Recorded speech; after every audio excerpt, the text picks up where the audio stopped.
Halos nalapnos ang buong muka ng isang 8 taong gulang na bata matapos itong masabugan ng boga ng kanyang kalaro sa Barangay Bogyon, Kalumpit, Bulacan, pasado alas 11 kagabi, December 31, 2023. Kwento ng ina ng bata, lumabas lang ng bahay ang kanyang anak para makipaglaro.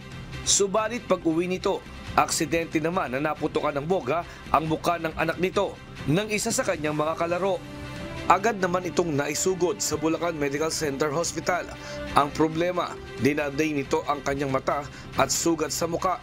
Nilapatan ng pangunang lunas ang bata, pero obserbahan pa rin ang kalagayan ng kanyang anak at balat. Sabi ko, pumunta po sa loob ng kwarto na sabi na putukan daw po sa bomba.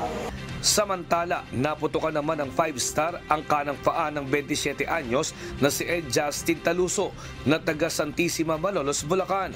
Inakala umano niyang hindi sumindi ang 5-star na pinaputok ng kanyang kaibigan. Kaya't nang tapakan niya, ay bigla na lang itong sumabog sa kanan niyang paa na nagdulot ng pagkahiwa nito. Nandiyan po. Tapos po, pag-isya po, kala patay na, wala na po yung mitya. Pagtapak ko bilang pumutok. Samantala, sa tala ng BMC Hospital, 3 ang isinugod sa ospital simula kagabi hanggang kaninang alas 2 ng madaling araw.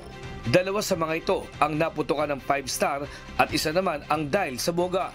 Samantala, bukod sa naputukan, marami ang naging biktima ng aksidente sa motor, banggaan ng sasakyan at dahil away kung saan sangkot ang hindi bababa sa 5 katao. Diyos ang aming sandigan, serbisyo publiko ang aming pinahangalagahan. Nestor Torres, humahataw!